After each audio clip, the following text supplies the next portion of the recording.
لو تناهيتم إلى سر الحياة وصنعتم كائنا حيا نرى لم نزد إلا يقينا بالإله لم نزد إلا يقينا بالإله. اس حدیث ہے آپ صلی اللہ علیہ وسلم نے فرمایا پھر نبی کا رشتہ امتیوں سے کس کا ہے؟ امتی ہونے کا. آپ صلی اللہ علیہ وسلم پھر اپنی امت کو نکالیں گے. وہ بھی اللہ حد بندی کرے گا کہ اتنے اس لیول کے لوگوں کو جن کے گناہ اس نوعیت کے تھے ان کو آپ کی سفارش سے نکالا جائے گا. یہاں تک کہ آپ صلی اللہ علیہ وسلم نے فرمایا کہ میں بھی سفارش ختم کر دوں گا جتنے لوگوں کو نکالنا تھا. تو اللہ کہے گا کہ کوئی ہے مزید سفارش کرنے والا؟ آواز آئے گی بھئی اب کوئی بھی نہیں ہے. اللہ کیا کیا پیارے الفاظ ہیں یار حدیث کے. اللہ فرمائیں گے هل يبقى الا الرحمن، جو رحمان ہے سب سے زیادہ رحم کرنے والا وہ تو ابھی باقی ہے. یعنی تمہیں اگر ترس آ رہا ہے، کوئی تمہارا ماموں ہے، کوئی تمہارا چاچا ہے، کوئی تمہارا باپ ہے، تم ان رشتوں کی بیس پر اور نبی ترس کھا رہے ہیں کہ میری امت ہے، تو اللہ فرمائیں گے میں تو رحمان ہوں اور یہ میری مخلوق ہے. میں تو رحمان ہوں نا، تو رحمان کیسے چھوڑ دے گا؟ وہ اپنی مرضی سے نہیں نکالے گا. تو نبی صلی اللہ علیہ وسلم نے فرمایا کہ اللہ تعالیٰ اعلان کریں گے کہ جس نے آدم سے لے کے آخری انسان جو قیامت تک آئے گا نا، کوئی بھی ایسا انسان جس نے کبھی کوئی نیکی نہ کی ہو، کچھ بھی اس کے اعمال میں خیر، صرف میری توحید پر ایمان رکھتا تھا، وہ صرف میری مانتا تھا میرا کوئی خدا ہے اور کیا ہے اکیلا، بس اتنا اقرار کیا اس زبان سے، صرف دل میں مانتا تو فرعون بھی تھا، فرعون بھی مانتا تھا کہ ایک خدا ہے، زبان سے اقرار کیا اور پوری زندگی میں ایک دفعہ. من کان فی قلبہ مثقال حبۃ من خردل من ایمان، ایمان کا ایک معمولی سا رائے کی دانے کے برابر ذرہ بھی ہو اور اس ذرے کی وجہ سے کبھی زندگی میں خیر نہ کی ہو، ساری زندگی اس کی بدعمالیوں سے بھری ہوئی ہے لیکن ایک نیکی ہے، تو اس کو بھی نکال کے لے آؤ. تو حدیث میں آتا اتنے خلقت نکلے گی نا، بڑے بڑے دنیا میں بدماش پیدا ہوئے ہیں بھائی، ساری زندگی قتل و غارت میں گزری، ساری زندگی برائیوں میں گزری.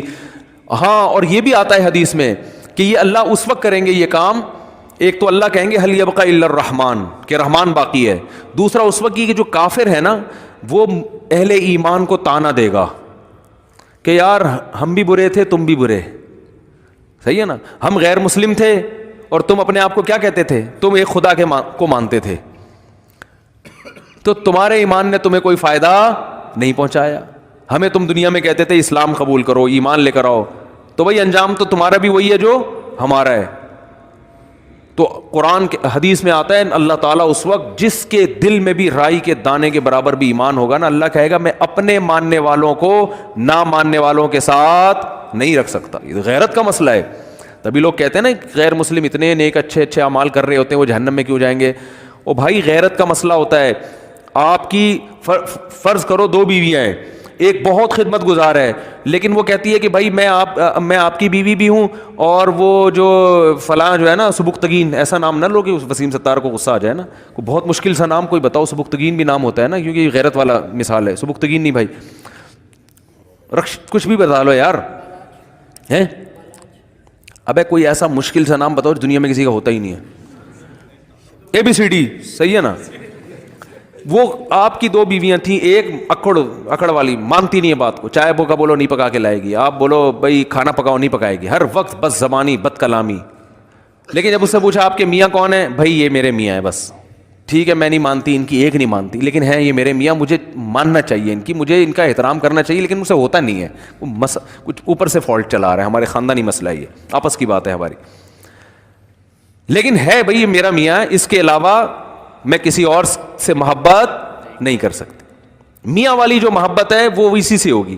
دوسری بڑی فرما بردار ہے، او بھائی جب چائے کا بولا بٹن دباؤ چائے آ رہی ہے. ایئر ہوسٹس والے اخلاق رکھے ہوئے، اس نے ٹریننگ وہاں سے لی ہوئی ہے، اس کی والدہ نہیں سکھائے اس کو یہ آداب تمیز.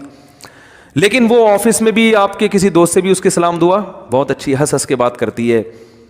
آپ جب کہتے ہیں بیگم مجھے بڑی غیرت آتی ہے تو کہتے ہیں کیا ہو گیا، براڈ مائنڈڈ بنو، اگر تم سے میں محبت کر سکتی ہوں تو میرا پرانا بوائے فرینڈ ہے وہ، مجھے اس سے بھی وہی عشق ہے جو تم سے، بلکہ اسے تھوڑا زیادہ ہے. اتفاق سے شادی تم سے ہو گئی میری، چاہتی تو میں تھی وہاں ہو لیکن اب ہو گئی ہے، مجبوری میں گزارا کر رہی ہوں. نادرا میں سرٹیفکیٹ بن گیا، اب پھر دوبارہ سے 4-5 ہزار روپے کا خرچہ آئے گا, وہیں رہنے دو, کاغذ میں رہنے دو, لیکن ویسے مجھے محبت اس سے ہے. رکھو گے غیرت اگر ہوگی تو ہے. بولا کہ بھائی وہ جو ہے نا, جو ایک ذرا بھی خدمت نہیں کرتی, کم از کم مجھے اطمینان ہے کہ صرف کس کو مانتی ہے, شوہر مجھے مانتی. اور یہ تو اتنی وفادار ہے نا, تو وفادار تو میں گھر میں کوئی ماسی لا کے رکھ لوں گا, بٹن دباؤ اس سے زیادہ کام کرے گی. ماسیاں زیادہ کام کر لیتی ہیں نا.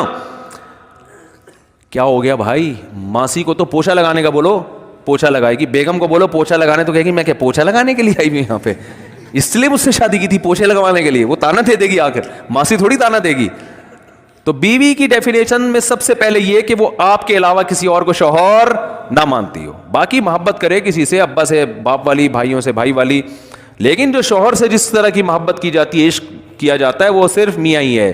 تو جیسے میرے بھائی مرد اس معاملے میں شرکت برداشت نہیں کرتا اگر غیرت ہوگی, تو اللہ بھی کہتا ہے بھائی تم کتنے بڑے سائنسدان ہو, تم کتنے بڑے فنٹر ہو, تم نے ساری انسانیت کی خدمت کر کر کے ان کے پیٹ بھرے, اگر میرے ساتھ کسی اور کو بھی خدا مانتے ہو تو ان نیکیوں کا بدلہ پھر اسی سے جا کے لو. میں تو آج جو میرے اپنے تھے ان کو اپنے غیروں سے ممتاز اور جدا کروں گا, چاہے غیر کتنے بظاہر اچھے ہوں اور میرے اپنے کتنے نالائق کیوں نہ ہو. اس لیے ایمان اور توحید سے بڑی کوئی نعمت نہیں ہے. مسلمان کتنا ہی گناہ گار ہو, اس کائنات کو جو چلانے والا, بنانے والا, جنت جہنم پیدا کرنے والا, اس کو مانتا ہے کہ اللہ ہوں میں تیرا, بے شک نالائق ہوں, بے شک نافرمان ہوں. تبھی یاد رکھو اپنے ایمان پہ سمجھوتا نہ کرو. جو لوگ یورپ جاتے ہیں, امریکہ جاتے ہیں, میں ان سے خاص طور پہ کہتا ہوں یار تم اگر یاشی میں لگ بھی رہے ہو, خدا کے بندو اپنے آپ کو مسلم تو کہا کرو کم از کم. برائی کو برائی تو سمجھو, اللہ توبہ کی توفیق دے دے, میں غلط کر رہا ہوں یہ اعتراف تو کرو اللہ کے سامنے. جیسے ایک نالائق باپ, نالائق اولاد اپنے باپ کے سامنے اعتراف تو کرتی ہے یار ہم ابا کے حقوق ادا نہیں کر سکے. کتنے لوگ ہیں والدین جب دنیا سے جاتے ہیں, اولاد رو رہی ہوتی ہے یار ابا کی ہم خدمت نہیں کر سکے, یار اب کوئی تلافی ہو سکتی ہے. تو نالائق اولاد تھی نا, لیکن ابا کو ابا تو مانا نا اس نے. تو یاد رکھو جو اللہ کو اللہ ہی نہیں مانتا, یہ اللہ کے ساتھ شریک کرتا ہے, اس کے سارے اعمال قرآن کہتے ہیں راک کے ڈھیر ہیں. جیسے پھونک لگاؤ سارے اعمال اڑ گئے, پورا پہاڑ اڑ جائے گا نا پھونک, دیکھنے میں بہت ہے. اللہ فرماتے ہیں ایسا ہی ہوگا. تو نبی صلی اللہ علیہ وسلم نے فرمایا سب سے جو رائی کے دانے کے برابر بھی توحید کا قائل تھا نا, اس کو بھی اللہ نکال لے گا. تو اس لیے جہنم میں صرف وہی رہے گا جو مشرک ہے, جو کفر پہ مرا, جو قرآن کا, اللہ کے رسولوں کا انکار کرتا ہے. اس کے علاوہ جو بھی ایمان کی حالت میں جائے گا بالآخر ایک نہ ایک دن وہ نکلے گا. ہوا و حرص والا دل بدل دے, میرا غفلت میں ڈوبا دل بدل دے.